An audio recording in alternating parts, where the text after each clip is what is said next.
શક્તિપાત એટલે શું? શક્તિનો પાત, અનુપાત.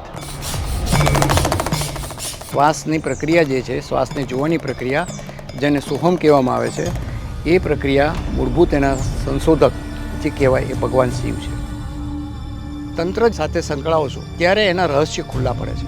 એ શ્વાસની અંદર 8 એવા બિંદુઓ છે કે જ્યાં તમને તમારા અસ્તિત્વનો બોધ થઈ શકે.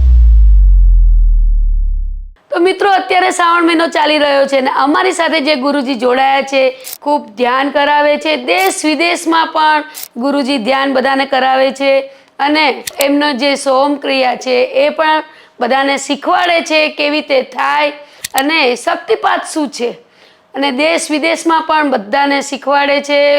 અને તો મિત્રો, આપણે બહુ નસીબદાર છે કે આપને આ ગુરુજી મળ્યા. તો મિત્રો, આપને મહાદેવજી વિશે પણ ઘણું બધું બતાવવાના છે, તો આ વિડીયો સાથે તમે અંત સુધી જોડાયેલા રહેજો. જે આપણે નથી જાણતા એ વસ્તુ પણ આપને બતાવવાના છે કે મહાદેવ આપણા શરીરમાં જ બિરાજમાન છે, પણ ક્યાં છે એ તમને કોઈને નથી ખબર, મને પણ નથી ખબર. એ આપણે ગુરુજી પાસેથી જાણીશું. તો અંત સુધી જોડાયેલા રહેજો.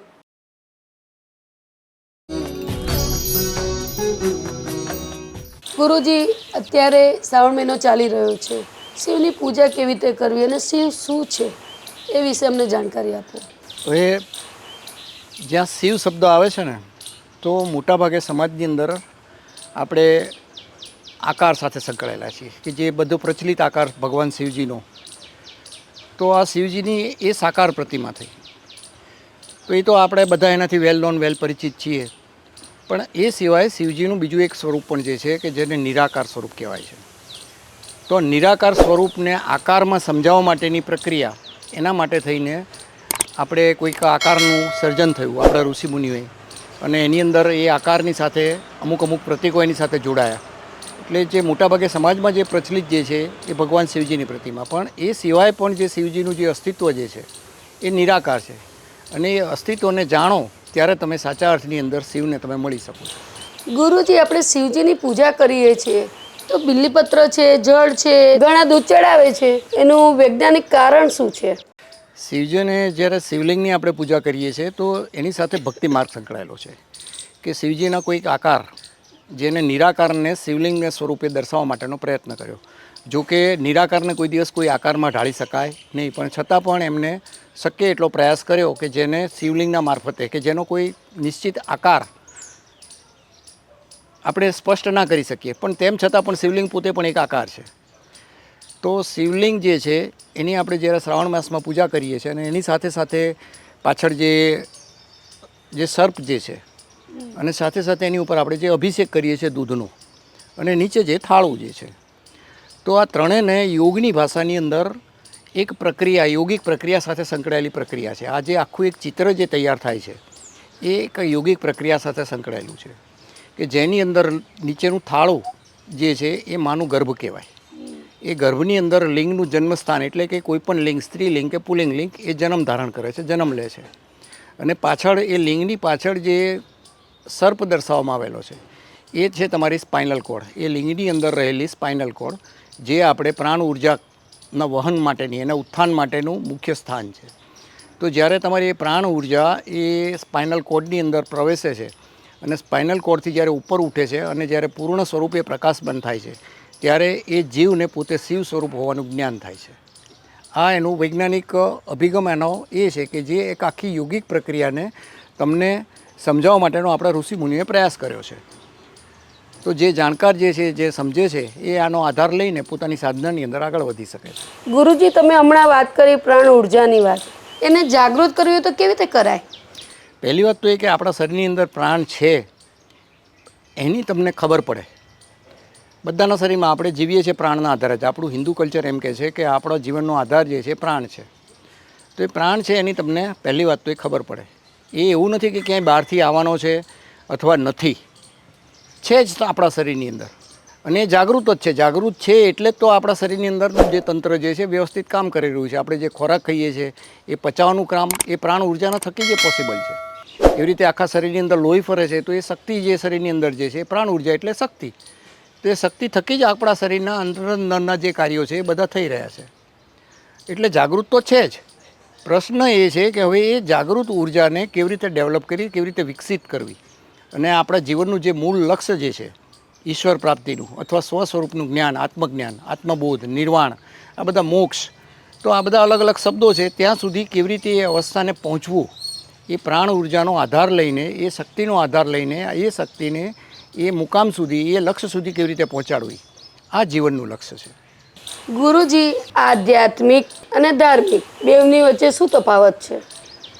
ધાર્મિક વ્યક્તિ એ છે કે જેને પરંપરાનું જ્ઞાન છે, એને એની પરંપરામાં, જે પરંપરાની અંદર એ જન્મ્યો છે, જે કલ્ચરની અંદર એ જન્મ્યો છે જે વ્યક્તિ, અને એ કલ્ચરની અંદર, એ સંસ્કૃતિની અંદર એને જે કંઈ ધર્મ વિશેનું જ્ઞાન આપવામાં આવ્યું, જે ભગવાન વિશેનું જ્ઞાન આપવામાં આવ્યું, એને માનીને અને એના આધારે પોતાનું જીવન ચલાવે છે, આ વ્યક્તિ છે ધાર્મિક. પણ આધ્યાત્મિક વ્યક્તિ એ છે કે જેને જ્યારે પ્રશ્ન મનની અંદર ઉઠે છે કે ભગવાન છે તો ક્યાં છે, કેવા સ્વરૂપે છે, ભગવાન છે તો જીવનમાં દુઃખ કેમ છે, ભગવાન છે તો એનો વાસ કઈ જગ્યાએ છે, ભગવાન છે તો મૃત્યુ કેમ છે. તો જ્યારે આવા બધા પ્રશ્નો ઉઠવાની શરૂઆત થાય છે એના મનની અંદર, અને જ્યારે એ વ્યક્તિ ભગવાનને શોધવાનો પ્રયાસ કરે છે, પછી એ શોધવાના પ્રયાસના જે માર્ગો જે છે બધા ઘણા બધા છે, તો એમાંના કોઈ પણ એક માર્ગને ગ્રહણ કરીને એની ઉપર જે ચાલે છે, સત્યને શોધવા માટે, ઈશ્વરને શોધવા માટેનો જે પ્રયાસ કરે છે, આ વ્યક્તિ જે છે એ આધ્યાત્મિક છે. એ કામ મનને કાબૂમાં કેવી રીતે લેવાય? મનને કાબૂમાં લેવાય છે નહીં. મનનું કામ, મનને તમે સમજવાનું છે, કાબૂમાં નથી લેવાનું. મન હંમેશા સમજણથી જ કાબૂમાં આવે છે.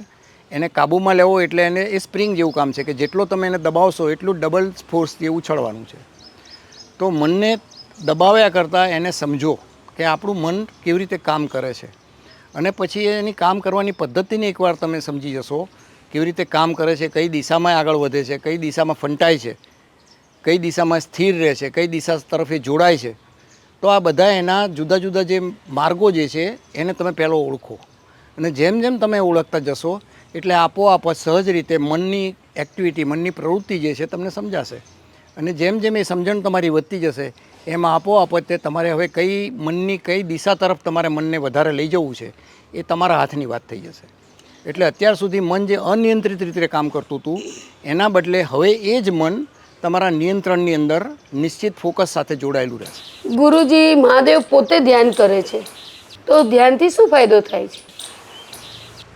પહેલી વસ્તુ, ધ્યાન જે આ શબ્દ આવે છે, તો ધ્યાન શબ્દ આવે છે ત્યારે લોકો એમ માને છે કે આ કોઈક આધ્યાત્મિક પ્રક્રિયા છે અથવા કોઈક ધાર્મિક પ્રક્રિયા છે કે જેની અંદર આપણે પોસ્ચર જોઈએ છે કે પદ્માસન વાળીને કોઈક હાથની અલગ પ્રકારની આમ મુદ્રા બેસીને આંખો બંધ કરીને વ્યક્તિ બેઠો એ વ્યક્તિ ધ્યાન કરે છે.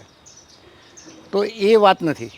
ધ્યાનના વર્ડ્સની અંદર જ એનો મિનિંગ, એનો અર્થ છુપાયેલો છે. ધ્યાન એટલે શું? હોશપૂર્ણ. જ્યારે હું તમને જોઈ રહ્યો છું ત્યારે હું ધ્યાનપૂર્વક તમને જોઉં છું. આ પ્રક્રિયા જે પણ કંઈ કરી રહ્યા છીએ એ જ્યારે ધ્યાનપૂર્વક કરીએ છીએ એ બધું ધ્યાન જ છે. હવે આપણી ઇન્દ્રિયો જે છે, આંખો જે છે બહારની તરફ ધ્યાનથી જુએ છે, કાન જે છે તમે જ્યારે તમે બહારની તરફ ધ્યાનથી સાંભળો છો ત્યારે તમે ધ્યાનથી સાંભળ્યું કહેવાય.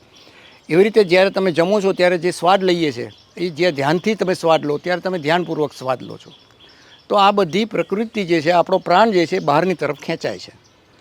પણ જ્યારે હવે એ જ ધ્યાનને અંદરની તરફ તમે વાળો છો ત્યારે હવે અંદર શું છે, અંદર આપણું મન કેવી રીતે, એટલે વિચારો કેવી રીતે કામ કરે છે, શરીરના અંદરના ઓર્ગન જે ભાગ જે છે, લોહી જે છે, કિડની છે, હાર્ટ છે, આ કેવી રીતે કામ કરે છે એની તમને ઓળખાણ મળવાની, એની જાણકારી મળવાની શરૂઆત થાય છે. ટૂંકમાં જેના તરફ આપણે ધ્યાન આપીએ છીએ એની આપણને જાણકારી મળે છે. તો ધ્યાન એ જાણકારી મેળવવા માટેની પ્રક્રિયા છે. હવે શેના ઉપર ધ્યાન આપો છો એ આપણા ઉપર છે કે આપણે જો આપણી પોતાની ઉપર ધ્યાન આપવું તો આપણને આપણા વિશે જાણકારી મળશે, બાહ્ય જગત ઉપર ધ્યાન આપશું તો બાહ્ય જગતની જાણકારી મળશે. ટૂંકમાં બધી પ્રક્રિયાની અંદર ધ્યાન જ છે. ગુરુજી, આપણે હમણાં વાત થઈ હતી કે જીવ બ્રહ્માંડ છે, બ્રહ્માંડમાં જે છે એ જ આપણા શરીરમાં છે, તો એની વિશે મને થોડીક માહિતી આપો. આ આપણા શાસ્ત્રોની અંદર એક વાક્ય છે, પિંડેશો બ્રહ્માંડે, એટલે કે જે આ પિંડની અંદર છે ને એ જ બધું બ્રહ્માંડમાં છે. અને બ્રહ્માંડની નાની આવૃત્તિ એટલે આપણું શરીર. આપણા શરીરની અંદર પણ આખા બ્રહ્માંડની અંદર જે છે એ બધું જ આપણા શરીરની અંદર છે. હવે આ વાક્ય, આ વસ્તુ શબ્દ દ્વારા સમજાવી ના શકાય કે વર્ણનથી સમજાવી ના શકાય. આ તમારે પોતે સ્વયં અનુભવ કરવો જોઈએ. જો તૈયાર તમને નોલેજ આપી દેવામાં આવે તો તમારી પાસે નોલેજ તો બધું ઘણું બધું છે જ તે, કે અંદર શું છે, બહાર શું છે, તો આ એક પોપટિયું જ્ઞાન થશે. પણ એના કરતાં પોતે તમે એની અંદર સંશોધન કરો અને પછી તમે જાણો અને પછી તમે ડિક્લેર કરો કે પિંડે સો બ્રહ્માંડે, તો એ વધારે ઉચિત કહેવાય. બાકી બાહ્ય જ્ઞાન તો જે છે એ તો છે જ, બ્રહ્માંડની અંદર છે એ બધું પિંડમાં છે, અને પિંડમાં જે છે બ્રહ્માંડમાં છે. પણ એને સાબિત કરવું અને એનો અનુભવ લેવો, આ બે બાબતો અલગ છે. તો અનુભવ લીધા વગરનું કોઈ પણ જ્ઞાન બધું નકામું જ્ઞાન છે. ગુરુજી, મંત્ર અને તંત્ર પાછળ કયું વિજ્ઞાન જોડાયેલું છે? તંત્ર એટલે ટેકનોલોજી, પદ્ધતિ, કે જે પદ્ધતિ ઉપર તમે કંઈક કામ કરી રહ્યા છો એને તંત્ર કહેવાય. કોઈ પણ પ્રક્રિયા તમે કરી રહ્યા છો પદ્ધતિસર, તો એને તંત્ર કહેવાય. હવે એ તંત્રની અંદર ઘણા બધા પ્રયોગો થઈ શકે. એમાંનો એક ભાગ જે છે એ મંત્રનો ભાગ છે.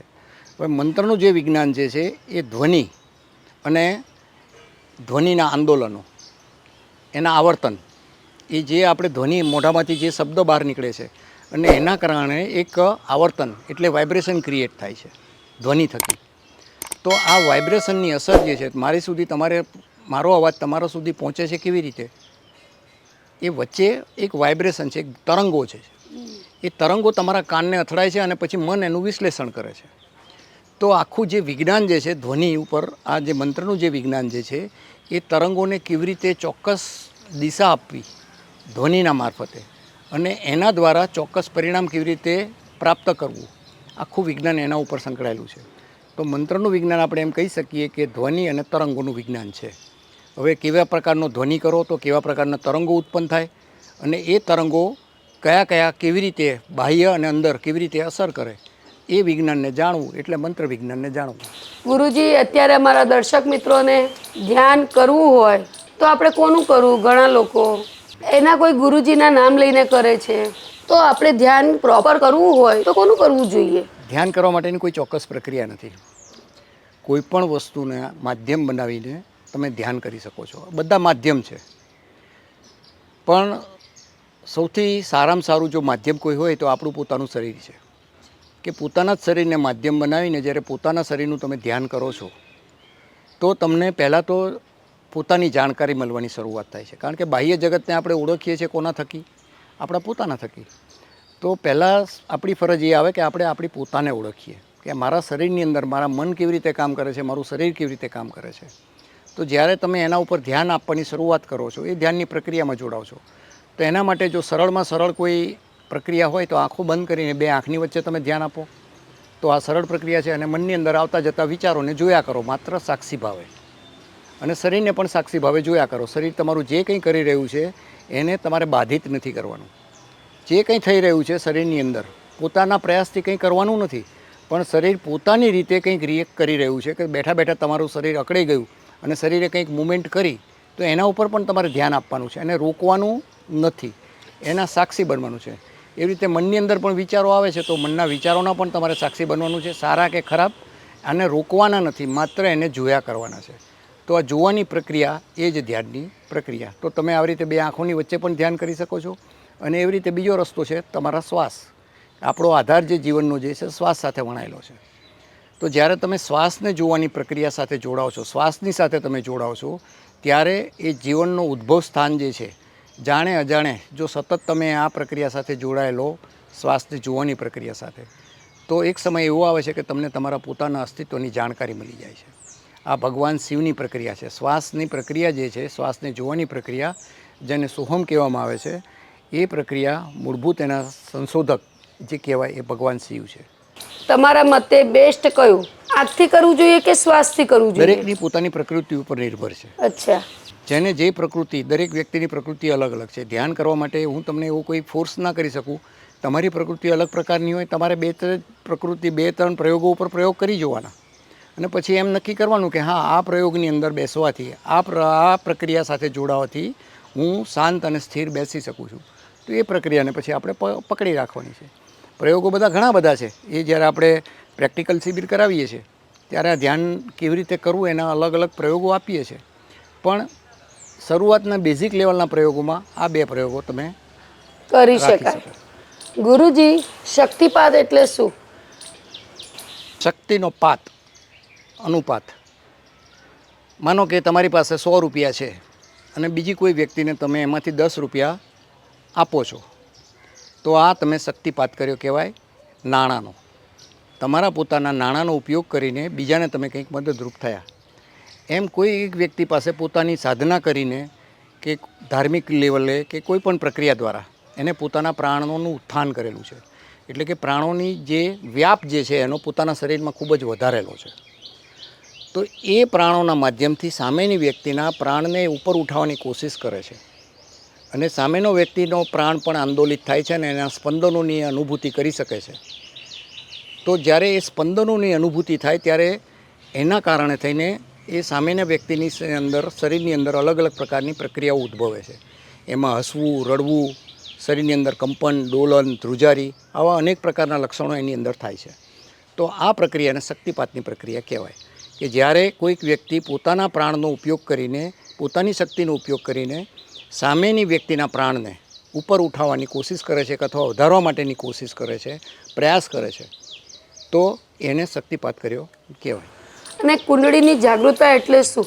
હવે એ પ્રાણ જ્યારે સૂક્ષ્મ બને છે ત્યારે એ ચોક્કસ દિશા એને નિર્દેશ આપવામાં આવે છે કે એને ચોક્કસ દિશાની અંદર, કારણ કે પ્રાણ તો આખા શરીરની અંદર ફેલાયેલો છે, તો આખા શરીરમાંથી ફેલાયેલા પ્રાણને ભેગો કરીને એક ચોક્કસ દિશાની અંદર એને ઉપર ઉઠાવવો એ કુંડલીની જાગરણની પ્રક્રિયા છે. તો પહેલી વસ્તુ તો એ કે વ્યક્તિ સામેનો જે છે પોતાના પ્રાણનો અનુભવ કરે, આખા શરીરની અંદર એ ફેલાય અને પછી ફેલાયા પછી એ પ્રાણને એક જગ્યા ઉપર એકત્રિત કરે અને એકત્રિત કર્યા પછી એને ઉપરની તરફ ઉઠાવે. આ થઈ કુંડલીની જાગરણની પ્રક્રિયા. ગુરુજી, આપણે ધ્યાન કરવું હોય તો ઘણી લેડીઝો એવી છે જેને સમય નથી મળતો, તો ચાલતા ફરતા કંઈક કામ કરતા એ લોકો ધ્યાન કેવી રીતે કરી શકે? પોતે જે કંઈ પ્રક્રિયા કરે છે એના હોશપૂર્ણ રીતે કરે. જેમ કે તમે રસોઈ કરો છો અને રોટલી વણો છો, તો રોટલી વણવાની અંદર પણ વેલણ, પછી રોટલીનું ગુલ્લું છે અને નીચે પાટલી જે છે, તો આ ત્રણેય ઉપર તમે જ્યારે ફોકસ થઈને જ્યારે તમે હાથને હલાવો છો અને એ દરમિયાન તમારો હાથ આગળ જાય છે, પાછળ જાય છે, સાથે સાથે તમારી રોટલીનું સર્કલ પણ બરાબર વ્યવસ્થિત બની રહ્યું છે અને સાથે સાથે પાટલી પણ સ્થિર રહી છે. આ ત્રણેય પ્રક્રિયાને એક સાથે તમે સાંકળીને જ્યારે એના ઉપર હોશપૂર્ણ રીતે કરો છો ત્યારે તમે આ ક્રિયા સાથે તમે ધ્યાન કર્યું. તો ધ્યાન એટલે હોશમાં રહેવાની પ્રક્રિયા. હવે આ જ રીતે તમે કોઈ પણ પ્રક્રિયાને તમે કરી શકો છો, નાનામાં નાનીથી માંડીને મોટી પ્રક્રિયા. જ્યારે તમે એ પ્રક્રિયાની સાથે સમગ્ર રીતે જોડાવશો એટલે એના એક એક અંશ સાથે જોડાઈને એમાં એક પણ અંશ જો તમારો બાકી રહી ગયા કે આઘો પાછો થઈ જાય, માનો કે તમે રોટલી બનાવો છો તો તમારું ધ્યાન ક્યાંક છે, તમારો હાથ ભલે આગળ પાછળ ફરે છે પણ રોટલીનું ગુલ્લું તમે બરાબર ફરતું નથી, તો પણ રોટલી બરાબર થવાની નથી. એવી જ રીતે જ્યારે તમે રોટલીનું ગુલ્લું પણ બરાબર મૂક્યું છે, હાથ પણ બરાબર હલાવો છો, પણ પાટલીનું બેલેન્સ જે છે એ બરાબર બેલેન્સ નથી, તો પણ રોટલી બરાબર થવાની નથી. તો સમગ્ર પ્રક્રિયા, ધ્યાન એટલે સમગ્રતાની પ્રક્રિયા. સમગ્ર વસ્તુ ઉપર જ્યારે તમે એક સાથે ફોકસ થાઓ છો, એક સાથે ધ્યાન આપો છો, ત્યારે તમે ધ્યાનપૂર્વક આ પ્રક્રિયા તમે ધ્યાનપૂર્વક કરી કહેવાય, હોશપૂર્વક તમે કરી કહેવાય. ગુરુજી, જ્યારે આપણે મૃત્યુ પામીએ ત્યારે જીવ સ્વીકારતો નથી કે મારું શરીર મૃત્યુ પામ્યું છે, એની વિશે કંઈક જાણકારી આપો. એટેચમેન્ટ. જ્યારે કોઈ પણ સ્થળ ઉપર, કોઈ પણ જગ્યા ઉપર તમે લાંબો સમય, જીવની વાત તો પછીની છે, આપણે કે જીવને જોયો નથી, તમે તમારા શરીરને તો ઓળખો છો ને. હવે તમારું શરીર એક જ ઘરની અંદર વર્ષો સુધી રહેશે તો સ્વાભાવિક છે કે તમને એ ઘર ગમે છે. હવે જ્યારે તમારી પાસેથી એ ઘર જબરદસ્તી છોડાવવાનું આવે, કોઈ રાતોરાત તમને એમ કહે કે હવે તમારે આ ઘર ખાલી કરવાનું છે, તો તમને ગમવાનું છે? બસ એવું જ જીવ જે શરીરની અંદર રહે છે એને પણ જે શરીરની અંદર રહે છે એ શરીર સાથે એને તાદાત્મ્ય થઈ જાય છે, એને એની સાથે લાગણી થઈ જાય છે અને એને એમ જ લાગે છે કે મારું અસ્તિત્વ માત્ર આ શરીર થકી જ છે. એટલે એને માયા થઈ જાય છે એ શરીરની. એટલે સ્વાભાવિક છે કે જેની માયા થાય એ વસ્તુ છૂટે તો જીવને ગમે નહીં. શરીરને પણ જે બહારની વસ્તુ સાથે માયા થાય છે અને એ છૂટે તો એ શરીરને પણ નથી ગમતું. મનને પણ જે વસ્તુ સાથે માયા થાય છે એ વસ્તુ એનાથી આગી જાય છે, દૂર જાય છે, તો એ મનને પણ નથી ગમતું. એવી રીતે જીવને પણ છે કે જે વર્ષોથી આ શરીરની અંદર રહેલો છે, હવે જ્યારે એને છોડવાનો સમય આવે છે ત્યારે જીવને ગમતું નથી. ગુરુજી, અત્યારે આપણે શ્રાવણ મહિના ઉપર વાત કરીએ છીએ મહાદેવજીની પૂજા વિશે, તો અત્યારે આપણા દર્શક મિત્રોને શ્રાવણ મહિનામાં શું કરવું જોઈએ, મહાદેવની કૃપા એમની ઉપર થાય? પહેલી વાત તો એ કે મહાદેવને પ્રસન્ન કરવા માટે કોઈ વિશેષ વસ્તુની જરૂર જ નથી. માત્ર ને માત્ર એને પ્રેમ કરો. મહાદેવનો ચાહે કોઈ પણ આકાર એની ક્યાં તો પછી એની જે મનુષ્ય આકારને તમે પ્રેમથી જુઓ, એના દર્શન કરો, અથવા એના લિંગ આકાર જે લિંગના દર્શન તમે કરો, પણ જે પણ કંઈ કરો તે પ્રેમ અને સમર્પણના ભાવ સાથે. મહાદેવ માત્ર પ્રેમ અને સમર્પણના ભૂખ્યા છે. એને આપણા બાહ્ય આડંબરની કાંઈ જરૂર નથી. જ્યારે જ્યારે તમે મહાદેવને પ્રેમપૂર્વક નતમસ્તક થાવ છો ત્યારે મહાદેવની કૃપા સહજ રીતે, મહાદેવને ભોળિયા દેવ કહેવાય છે. અને મહાદેવની પૂજા એટલા માટે થાય છે કારણ કે મહાદેવ જે છે ભગવાન શિવ, એ ભગવાન શિવ જે છે એ ઝડપથી જીવની ઉત્પત્તિ, સર્જન અને વિસર્જન આના ત્રણેયના જ્ઞાતા છે. અને જીવનું સર્જન, ઉત્પત્તિ થયા પછી એનું પાલન જે થઈ રહ્યું છે, તો એ પાલનની અંદર પણ જે સમસ્યાઓ નડે છે, તો એ સમસ્યાઓનું નિરાકરણ પણ મહાદેવ પાસે છે. તો જ્યારે તમે પ્રેમપૂર્વક, ભક્તિભાવપૂર્વક તમે જ્યારે મહાદેવની પૂજા કરો છો, પૂજા અર્ચના કરો છો, ત્યારે સરળતાપૂર્વક તમને આપણી એ સમસ્યાનો ઈલાજ પણ એ મહાદેવ આપણની અંદર જ એની સ્ફૂર્ણા કરાવે છે. તો એ અર્થની અંદર જોવા જઈએ, કારણ કે મહાદેવ જે છે એમનું આખું જે તંત્ર જે છે એ આપણા પ્રાણ સાથે જોડાયેલું છે. તો જેમ જેમ તમે મહાદેવની ભક્તિભાવપૂર્વક પૂજા કરો છો અને જેમ જેમ તમારો એ ભાવ, ભક્તિનો ભાવ જે છે એ વધુને વધુ ગાઢ થતો જાય છે, પ્રગાઢ થતો જાય છે, ત્યારે તમારો પ્રાણ આંદોલિત થવાની શરૂઆત થાય છે. પ્રાણની અંદર તરંગો ઉઠવાની શરૂઆત થાય છે, પ્રાણ વિકસિત થાય છે.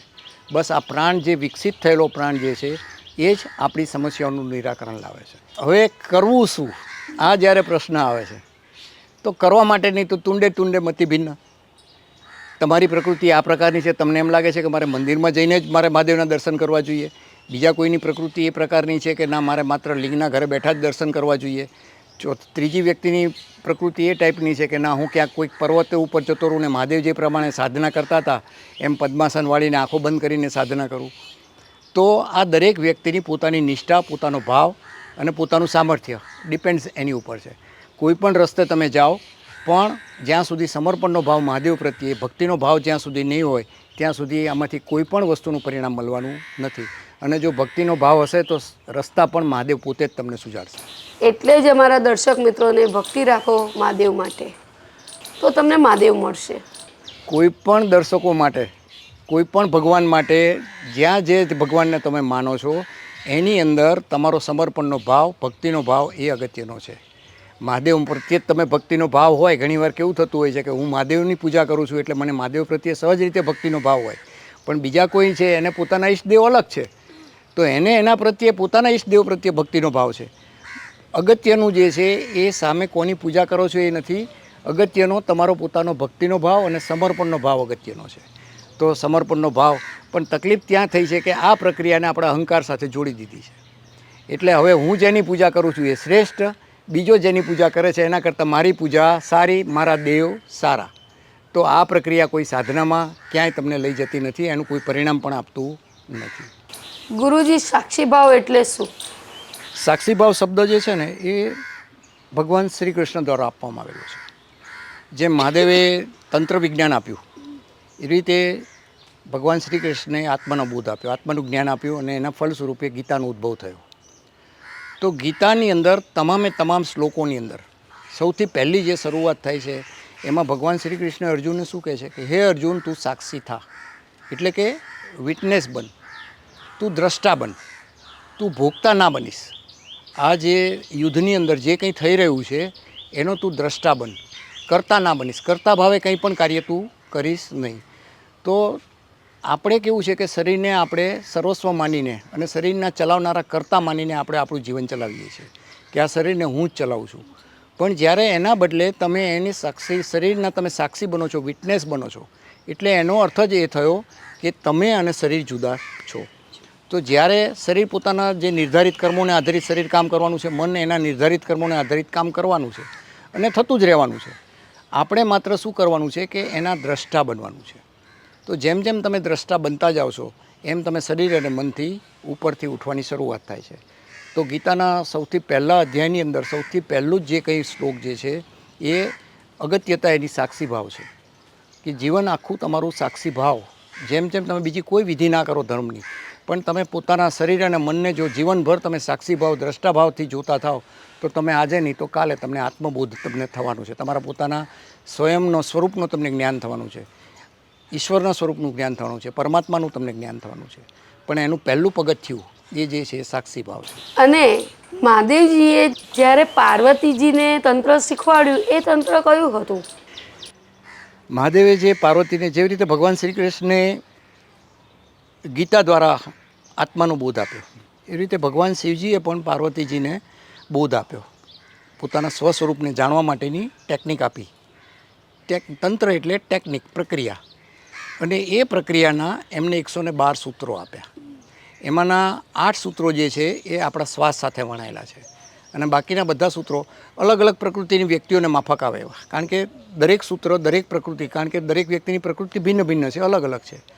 તો એકને જે સૂત્ર માફક આવે છે, અનુકૂળ આવે છે, કે જેના દ્વારા એ કંઈક મેળવી શકે છે, જરૂરી નથી કે બીજી વ્યક્તિને પણ એ જ સૂત્ર માફક આવે. તો એવા 112 સૂત્રો આપ્યા કે જેના દ્વારા વ્યક્તિ એનલાઇટન એટલે કે આત્મ સાક્ષાત્કાર, એને પોતાના હોવાપણાનો બોધ, પોતે સાચું સ્વરૂપ પોતાનું શું છે એનું એને જ્ઞાન થાય. જ્ઞાન કરતાં પણ એને અનુભવ થાય. તો એમાંના 112 સૂત્રોમાંથી જે છે એ 8 સૂત્રો આપણા શ્વાસ સાથે વણાયેલા છે. એની આપણે આખી અલગ એક શિબિર લઈએ છીએ કે જેની અંદર તમારા શ્વાસની સાથેની રમત જે છે, કે જે કરવાથી શ્વાસની સાથે જોડાયેલો તમારો પ્રાણ જે છે એ પ્રાણ કેવી રીતે છૂટો થાય અને એ પ્રાણની આપણને કેવી રીતે અનુભૂતિ થાય. ગુરુજી, મહાદેવજીને શ્રાવણ માસ જ કેમ અતિ પ્રિય છે? મહાદેવને બધા માસ પ્રિય છે. મહાદેવ માટે કોઈ પર્ટિક્યુલર માસ નથી, પણ આપણા ઋષિમુનિઓએ શ્રાવણ માસનું મહત્ત્વ એટલા માટે રાખ્યું, એની પાછળનો એક વૈજ્ઞાનિક દૃષ્ટિકોણ એ છે કે શ્રાવણ માસ એટલે વરસાદનો સમય, કે જેની અંદર જ્યારે વરસાદ વધારે પ્રમાણમાં હોય ત્યારે રોગચાળો વધારે ફેલાય. તો એ દરમિયાન ઉપવાસ જો તમે કરો તો તમારું શરીર તમારું સ્વસ્થ રહે. પણ આપણે સીધી રીતે જો કોઈ વ્યક્તિને એમ કહીએ કે ભાઈ તું આ કરીશ તો તારા શરીરને લાભ થશે, તો કોઈ વ્યક્તિ માનવાનો નથી. પણ એના બદલે એમ કહેવામાં આવે કે જો તું આ પ્રક્રિયા કરીશ ને, આ મહિનાની અંદર જો તું ઉપવાસ રાખીશ ને, તો તને ભગવાન ઝડપથી મળશે. તો એ વ્યક્તિ તરત એનો સ્વીકાર કરશે. તો બસ આટલું જ રહસ્ય છે. બાકી મહાદેવ માટે બધા માસ સરખા છે. ભક્તિ, પૂજાપાઠ કોઈ પણ સમયે, કોઈ પણ સ્થળે, કોઈ પણ માસમાં થઈ શકે છે, અને નિરંતર ચાલુ રહેતી પ્રક્રિયા છે. એને કોઈ એક વિશિષ્ટ સમય સાથે સાંકળવાની કંઈ જરૂર નથી. ગુરુજી, ભગવાન શિવની સોહમ પ્રક્રિયા છે, શું છે? સોહમ પ્રક્રિયા એટલે મૂળ તો આપણા શ્વાસ સાથેની પ્રક્રિયા છે, કે જ્યારે આપણે શ્વાસ લઈએ છીએ ત્યારે જે અવાજ, એક ધ્વનિ ઉત્પન્ન થાય છે એ સો, અને શ્વાસ જ્યારે બહાર કાઢીએ છીએ ત્યારે જે અવાજ આવે છે એ હમ. તો આ શ્વાસ જ્યારે અંદર જાય છે ત્યારે સો, અને બહાર નીકળે છે ત્યારે હમ. આ એક અજપા જીવ જ્યારે જન્મે ત્યારથી એનો ચાલુ થઈ જાય છે. તો આપણા એમ કહી શકીએ કે આપણે જીવન, મૃત્યુ અને જન્મ એનું રહસ્ય આપણા શ્વાસ સાથે સંકળાયેલું છે. તો જ્યારે તમે એ શ્વાસને તમે જોવાની પ્રક્રિયા સાથે સંકળાવો છો, એ તંત્ર સાથે સંકળાવો છો.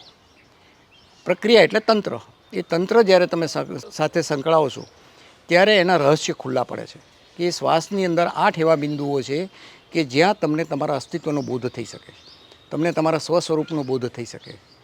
તો આપણો શ્વાસ જ્યાં જે જગ્યા ઉપર શરૂઆત અંદર જાય છે, અંદર ગયા પછી અટકે છે, પછી બહાર નીકળવાની શરૂઆત કરે છે, અને બહાર નીકળીને અટકે છે. તો એક આખી સાયકલ, આ આખી સાયકલની અંદર 8 એવા બિંદુઓ જે છે કે જ્યાં વ્યક્તિને પોતાના સ્વસ્વરૂપનું આત્મજ્ઞાન થાય છે, પોતાના સ્વસ્વરૂપનો બોધ થાય છે. અને એકવાર એને આત્મજ્ઞાન થાય, પોતે એનું કોણ છે એની જાણકારી મળે, પછી પરમાત્મા એ શું છે એ બહુ પછી દૂર નથી. તો પહેલાં આત્માને જાણે છે અને પછી એ પરમાત્મા શું છે એને જાણી લે છે. ગુરુજી, તમે દેશ વિદેશમાં બધે તમે જાઓ છો અને ઘણા ખરાને તમે અને સાધના વિશે પણ સમજાવો છો કે ધ્યાન કેવી રીતે કરવું, એ પણ અમને જણાવો. અને તમે આ માર્ગ પર કેવી રીતે આવ્યા? મારી જર્ની અથવા સાધનાની શરૂઆત એમ કહું ને તો કોઈ ખાસ વિશેષ એવા પ્રયાસોથી થઈ નથી. સહજ રીતે મને મારા ગુરુ મળ્યા, સહજ રીતે મેં એમની વાતો સાંભળી, અને વાતો સાંભળ્યા પછી મારો પહેલો પ્રશ્ન એ હતો કે આ બધું જે વાતો જે સાંભળીએ છીએ બધું સાચું હોય કે ખોટું હોય. અને સ્વાભાવિક છે કે આપણે સાધના વિશેની ઘણી બધી વાતો, એના ચમત્કારોની ઘણી બધી વાતો આપણને સમાજમાં બધી જગ્યાએથી સાંભળવા મળે છે, પણ એ કોઈકના અનુભવ સાચા છે ખોટા છે આપણે નક્કી કરી શકીએ નહીં. તો મારો પણ પ્રશ્ન આ જ હતો કે આ સાધના દરમિયાન થતા અનુભવોની તો વાતો ઘણી સાંભળીએ છીએ, ઘણી મોટી મોટી બધી વાતો છે, એના લાભો પણ ઘણા બધા છે. તો એ આપણે પોતે અનુભવ કેવી રીતે કરી શકીએ? તો મેં આ જ સવાલ પૂછ્યો. પછી મને જ્યારે આ સાધનાની પ્રક્રિયામાં મને સીધું એમણે કીધું કે તારે જાણવું હોય તો પ્રયાસ તારે જ કરવાનો છે. જાણવું છે કોને? મારે. તો પ્રયાસ કોને કરવો પડે? કારણ કે જો જવાબ જ તમારે જોઈતો હોય તો ઓલરેડી બહાર મળેલા જ છે. જવાબ શોધવા માટે ક્યાંય જવાની જરૂર નથી. જવાબ ઓલરેડી છે જ, પણ તમારે જાણવું છે અને અનુભવ દ્વારા તમારે જાણવું છે. એ પ્રક્રિયા આખી અલગ છે. તો જ્યારે તમારો સ્વયંનો અનુભવ જ્યારે વસ્તુ થાય છે ત્યારે તમે સાચા અર્થમાં એમ કહી શકો કે હવે મેં કંઈક એના વિશે જાણ્યું. તો બસ મારે જાણવું હતું, અનુભવ લેવો હતો. તો અનુભવ લેવા માટેની જે પ્રક્રિયા મારી પહેલી જર્ની શરૂ થઈ અને પહેલાં જ સમયની અંદર ગુરુના સંપર્કમાં આવ્યા પછી એ પહેલી શિબિર પણ મારી જોગાનો જોગ સોહમની જ હતી. તો સોહમ એટલે શ્વાસ સાથેની રિલેટેડ પ્રક્રિયા. તો એ દરમિયાન મને એ પ્રાણોત્થાનની પ્રક્રિયા અથવા સાધના જગતના જે બધા અનુભવો જે છે આ બધા ખૂબ જ રેર ઓફ ધી રેર અનુભવો કહેવાય એવા મને બહુ ખૂબ જ ઝડપથી મળી ગયા. અને પછી સમય જતાં જેમ જેમ આ સાધનાની પ્રક્રિયા મારી ચાલુ રહી એમ પછી અનુભવોની માત્રા દિવસે દિવસે વધતી ગઈ. અને પછી જેમ જેમ મને અનુભવો મળ્યા પછી એમ થયું કે હવે આ બીજાને પણ આ અનુભવો મળવા જોઈએ. તો 2-4 વ્યક્તિ જેની સાથે બેઠું રહેતી હતી તો એમની સાથે બધા અનુભવો અથવા આ બધી વાતો શેર કરવાનું ચાલુ કર્યું. તો જેને ગમતી હતી એ બધા જોડાતા ગયા. તો આજે એવા જ વ્યક્તિઓ મારી પાસે છે કે જેને અનુભવ લેવો છે, જ્ઞાન લેવું નથી. અને મારો પોતાનો પણ પ્રયાસ એવો જ છે. મારી પાસે કંઈ એવું નોલેજ નથી ધર્મ વિશેનું, પણ મારી અગત્યતા પ્રાયોરિટી જે કહેવાય એ અનુભવ ઉપર છે. અને હું સામેની વ્યક્તિ પાસે પણ એ જ અપેક્ષા રાખું છું કે મારી પાસે શું છે તમારા માટે અગત્યનું નથી. તમારા માટે અગત્યનું એ છે કે હું જો તમને આપી શકું છું મારા અનુભવમાંથી કંઈ, અને હું એનો માધ્યમ બની શકું અને એ માધ્યમ દ્વારા તમને એનો અનુભવ મળે, એ પ્રક્રિયા આખી અગત્યની છે. અનુભવ, મારો અનુભવ કે દુનિયાના કોઈ પણ વ્યક્તિનો અનુભવ આપણા માટે કોઈ કામનો નથી. એ બધા અનુભવ જે જ્ઞાન સ્વરૂપે દર્શાવ્યા છે એ બધું જ્ઞાન થયું, પણ એ જ્ઞાનમાંથી એનો નિચોડ જે કહેવાય એ અનુભવ જ્યાં સુધી ના મળે ત્યાં સુધી એ જ્ઞાન આપણા માટે કોઈ કામનું નથી. ગુરુજી, સાચા ધર્મને જાણવાથી શું પ્રાપ્ત થાય છે? સાચા ધર્મને જ્યારે તમે જાણો છો ને ત્યારે વ્યક્તિની અંદર પરિવર્તનની શરૂઆત થાય છે. અને એમાંનું મુખ્ય પરિવર્તન જે છે એ વ્યક્તિ ભયમુક્ત બને છે. સમાજમાં 3 પ્રકારના માણસો હોય છે. કોઈક એક વર્ગ એવો છે કે જે ભયભીત છે, જે પોતે પણ ડરે છે અને બીજાને પણ ડરાવે છે. બીજો એક વર્ગ એવો છે કે જે પોતે ડરતો નથી પણ બીજાને ચોક્કસ ડરાવે છે. બીજાને પોતાની આભાથી, પોતાના પ્રયાસોથી અથવા પોતાના સામર્થ્યથી બીજાને ડરાવ્યા કરે છે. આ વ્યક્તિ પોતે નથી ડરતો પણ બીજાને ડરાવે છે.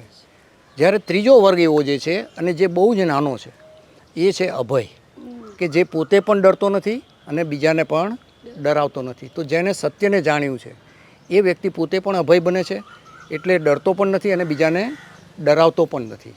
અને એની અંદર અહંકારની માત્રા પણ શૂન્ય હોય છે. તો આ વ્યક્તિ જે છે એ અભય કહેવાય.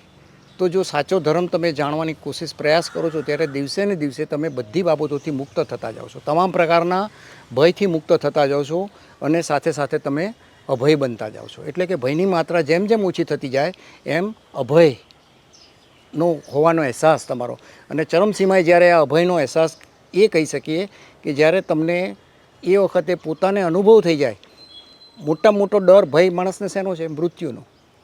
તો જ્યારે ચરમસીમાએ આ અનુભવ તમારી સાધના પહોંચે છે ત્યારે તમને એ પણ અનુભવ થઈ જાય કે મારું મૃત્યુ થતું નથી. તો આ જ અભય હોવાની ચરમસીમા. તો આ જો સાચા તમે ધર્મને જાણો તો સાચા અભય અવસ્થાને પણ તમે આજે નહીં તો કાલે દરેક વ્યક્તિ એને પ્રાપ્ત કરી શકે છે. ગુરુજી, આપણે અત્યારે આ જમાનામાં ગુરુ બનાવવા જરૂરી છે? ગુરુ સામેથી મળે છે કે બનાવવા પડે છે? પહેલી વસ્તુ એ કે ગુરુ શબ્દ જ્યારે આવે છે એટલે આપણે ગુરુ એટલે કોઈક ધાર્મિક પ્રક્રિયા કરનારો વ્યક્તિ, આપણા સમાજની અંદર એવી એક છાપ છે. એકચ્યુઅલી અંદર ગુરુ એટલે શું? જેની પાસે કંઈક અનુભવ છે અને બીજાને આપવા તૈયાર છે. તો જીવનના બાલમંદિરની અંદર જ્યારે પણ આપણે પ્રવેશીએ છીએ ત્યારે પણ એના પણ કોઈ ગુરુ છે. એવી રીતે જ્યારે તમે માધ્યમિક શાળામાં આવો છો ત્યારે પણ ગુરુ હોય છે, અને એવી રીતે જ્યારે કોલેજની અંદર જાઓ છો ત્યારે પણ એના ગુરુ હોય છે. તો દરેક વિષયના કોઈક નિષ્ણાત જે હોય એને આપણે ગુરુ કહી શકીએ. એવી રીતે આધ્યાત્મિક જગતના જે ગુરુ જે કહેવાય તો એને એવી રીતે કહી શકો તમે કે જેને આ પ્રાણની પ્રક્રિયા શું છે કે જેના આધાર ઉપર આ જીવન, જન્મ અને મૃત્યુ એનો આધાર છે પ્રાણ, એના વિશે કંઈક જાણે છે અને બીજાને એને સમજાવવાનો અને એનો અનુભવ આપવાનો માટેનો પ્રયાસ કરે છે. તો આવી વ્યક્તિને તમે આધ્યાત્મિક ગુરુ કહી શકો. ધાર્મિક ગુરુ તમે એને કહી શકો કે જે તમને કોઈ ઈશ્વરના નિશ્ચિત આકાર વિશેનું જ્ઞાન આપે, એનો બોધ આપે, એના આચરણ કે એને જે કંઈ જીવન દરમિયાન કર્યું એની માહિતી આપે. આ બધા ધાર્મિક ગુરુઓ છે. તો દરેકે દરેક અવસ્થાની અંદર ગુરુ છે. હવે તમારી પ્રકૃતિ કયા પ્રકારની છે અને પ્રકૃતિને શું લેવું છે, તમારી પ્રકૃતિને કઈ વસ્તુ માફક આવે છે, કઈ વસ્તુ તમારી પ્રકૃતિ સ્વીકારી શકે છે. કારણ કે જો પહેલા ધોરણનો વિદ્યાર્થી છે તો એને 10મા ધોરણના ગુરુ કંઈ આપી શકવાના નથી, અને 10મા ધોરણનો વિદ્યાર્થી છે તો એને કોલેજ લેવલના ગુરુ કંઈ આપી શકવાના નથી, અથવા આપશે તો પણ એને સમજણમાં આવવાનું નથી. તો એવી રીતે તે ધાર્મિક ગુરુઓ, આધ્યાત્મિક ગુરુઓમાં દરેકની પોતપોતાની અવસ્થા, પોતપોતાનું જે સામર્થ્ય છે દરેકનું અલગ અલગ છે. પણ મૂળ વસ્તુ અગત્યની એ છે કે સામેની વ્યક્તિને શું લેવું છે, તો એને જે પ્રકારે લેવું છે એને એ પ્રકારના ગુરુ મળી રહે છે. ગુરુ તમે શોધી ના શકો. આધ્યાત્મિક ગુરુ હંમેશા તમને જ શોધે. ધાર્મિક ગુરુને તમે શોધી શકો છો, આધ્યાત્મિક ગુરુને તમે કોઈ દિવસ શોધી શકવા નથી. કારણ કે એનો કોઈ નિશ્ચિત રૂપરંગ કે નિશ્ચિત એની સમાજની જે સિસ્ટમ ઢાંચાની અંદર ગોઠવાયેલી જે વ્યવસ્થા જે છે અને એ પ્રકારનું એનું પાલન જે છે, એના નિયમોનું પાલન, એવું આધ્યાત્મિક ગુરુ કંઈ કરતા હોતા નથી. એને કોઈ ધાર્મિક પ્રક્રિયા સાથે પણ કંઈ લેવા દેવા નથી. એને માત્ર ને માત્ર તમારા પ્રાણ સાથે લેવા દેવા છે. એને કોઈ બાહ્ય દેખાવ સાથે કંઈ લેવા દેવા નથી કે બાહ્ય આચરણ સાથે પણ કોઈ લેવા દેવા નથી. એને માત્ર ને માત્ર તમે શું ખાઓ છો, શું પીવો છો, કેવા કપડાં પહેરો છો, કેવું તમે આચરણ કરો છો, એનાથી પણ કંઈ એને લાગતું વળગતું નથી. એ માત્ર ને માત્ર એનું ધ્યાન તમારો પ્રાણ, તમારું જીવન જેના આધારે ટકી રહેલું છે, માત્ર ને માત્ર એનું ધ્યાન એના ઉપર જ હોય છે અને એનું વિજ્ઞાન જે છે, પ્રાણનું વિજ્ઞાન, એ સમજાવવા માટેનો પ્રયાસ કરે છે. આવી વ્યક્તિ આધ્યાત્મિક ગુરુ કહેવાય અને એને તમે શોધી શકો નહીં. એ ઋણાનુબંધ આધારિત તમારા જીવનની અંદર ક્યારે પ્રવેશે છે અને ક્યારે તમારા જીવનની અંદર ઊંડે સુધી ઉતરી જાય છે એની તમને પણ ખબર પડે નહીં. ગુરુ જે છે એ કોઈ શરીર નથી. ગુરુ એક તત્વ છે. ગુરુ એક જ્ઞાન છે, એક અનુભવ છે. હવે એ અનુભવ, એ જ્ઞાન કોઈ શરીરની અંદર ઉતર્યું અને એ શરીરને, એ મનને એ અનુભવ મળ્યો, એ જ્ઞાન મળ્યું અને એ જ્ઞાનને પોતાની ઇન્દ્રિયો મારફતે, પોતાના શરીર મારફતે બીજી કોઈ વ્યક્તિને આપવા માટેનો પ્રયાસ કર્યો. તો જે અનુભવ જે છે એ જ ગુરુ છે. પણ શરીર જે છે એ માત્ર નિમિત્ત બને છે, એ માધ્યમ બને છે એ અનુભવને વ્યક્ત કરવા માટે. આટલો જ એ ગુરુના શરીરનું મહત્ત્વ છે. બાકી ગુરુના શરીરનું કંઈ એટલું બધું કાંઈ ખાસ મહત્ત્વ નથી. ગુરુજી, તમારી સાથે વાત કરીને ખૂબ સારું અને આનંદ ફીલ થાય છે. જતાં જતાં અમારા સબસ્ક્રાઈબરોને આનંદમાં કેવી રીતે રહેવું તે જણાવો. હવે આનંદ શબ્દ આવે છે ને તો લોકોના મગજમાં અલ્ટિમેટલી તરત જ એ વિષય સુખ સાથે જોડી જાય છે. એટલે કે જીવનમાં સુખના જેટલા સાધનો હોય એટલા આનંદમાં રહી શકાય. જ્યારે આનંદ અને સુખને કંઈ લાગતું વળગતું નથી. ઘણા બધા સુખી વ્યક્તિઓને તમે જોયા હશે કે અઢળક ભગવાને, ઈશ્વરે એમને આપેલું છે, છતાં પણ એનું જીવન આનંદમાં નથી. અને એની વિરુદ્ધ તમે જુઓ કે જેના જીવનની અંદર કશું જ નથી, છતાં પણ એના મોઢા ઉપર તમે હાસ્ય જુઓ સાંજ પડે તો આપણને એમ લાગે કે ઓહો, આને ભગવાને કંઈ નથી આપ્યું છતાં પણ આટલો ખુશ કેવી રીતે રહી શકે છે. તો આનંદ અને સુખ એ બંને પ્રક્રિયા અલગ છે. સતત આનંદમાં રહેવા માટે બસ માત્ર ને માત્ર જો કંઈ આપણે કરી શકીએ તો કહી શકીએ એના માટે એટલું જ કે જેટલી અપેક્ષા ઓછી એટલી આનંદની માત્રા વધારે, અને જેટલી જીવનમાં અપેક્ષાઓ વધારે એટલી આપણે આનંદથી એટલા વધુ ને વધુ દૂર જઈએ છીએ. તો આનંદ બસ બીજું કંઈ જ નથી. સુખ અથવા જીવનની અંદર જે કંઈ આપણની અપેક્ષાઓ જે છે એ અપેક્ષાઓ અથવા જીવનની અંદર જે કંઈ મળે છે આપણને એનો સ્વીકાર, સહજ રીતે એનો સ્વીકાર, કોઈ પણ જાતની ફરિયાદ કર્યા વગર જ્યારે તમે સ્વીકાર કરો છો તો પણ તમે આનંદમાં જ છો. અને એવી જ રીતે જે કંઈ મળ્યું એને તમે સ્વીકાર કરીને આનંદિત જીવો છો. અને સાથે સાથે બીજી પણ એક પ્રશ્ન, એનો એક જવાબ એ થઈ શકે કે તમે અપેક્ષા જ નથી જીવનમાં કોઈ. તો ગુરુજી, તમે ભક્તિ અમૃત સાથે જોડાયા બદલ ખૂબ ખૂબ આભાર.